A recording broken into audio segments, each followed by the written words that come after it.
So ayan mga kaprobinsya, pipitasin natin yung sili kasi marami ng hinog. Yun yung dahilan maagang mamatay yung sili, yung puno, kasi yung mga hinog nalalaglag na, hinahayaan lang. Kaya ngayon pipitasin na natin mga kaprobinsya. Hindi natin nabibigyan ng panahon eh. So ito yung ating area.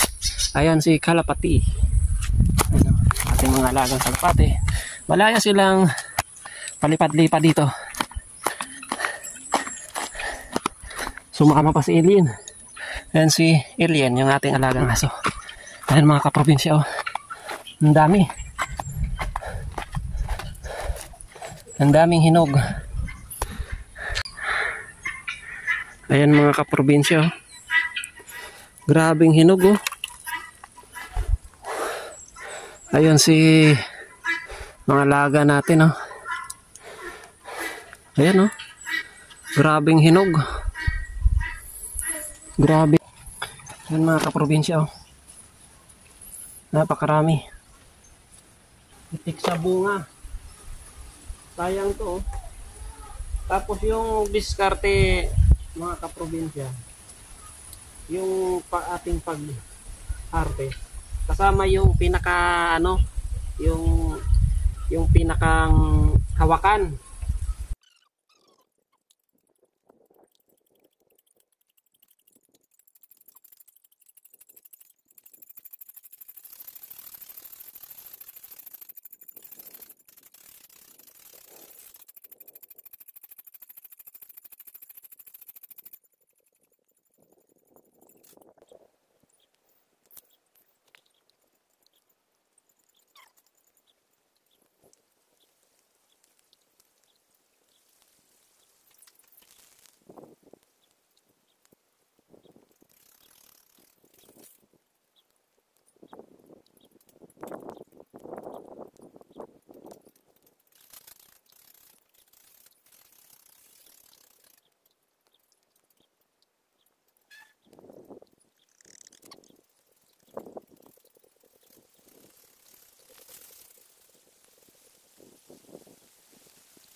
So ayan mga kaprobinsya, tapos na tayong magpitas ng sili. So isang puno lang to mga kaprobinsya, oh. Tingnan nyo, napakarami. Ayan, oh. Isang puno lang yan mga kaprobinsya, oh. Ayan, oh. Ayan, oh. Dami mga kaprobinsya, oh. Puro hinog lang yung kinuha natin. Isang puno pa lang yan mga kaprobinsya, tas ang dami pa ang natira. Baka sa isang araw hinog na naman yan eh. Kapag pumunta yung mama ko, ibibigay ko to kasi mahilig din siya sa sili. Ayan, oh. Napakarami, lalo na pala mga kaprobinsya kung marami tayong tanim na sili. Kaya ito yung isa pa sa nakikita ko na pwede nating paramihin, kasi pwede natin ibenta mahal yung presyo ng sili, hindi bumababa yung presyo ng sili. Tapos matagal pang mamatay. Matagal mamatay ang puno ng sili, taon. Katulad din po yan ng talong.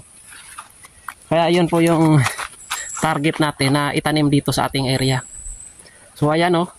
Magandang balita kasi mukhang malakas yung ulan na ibabagsak ngayon.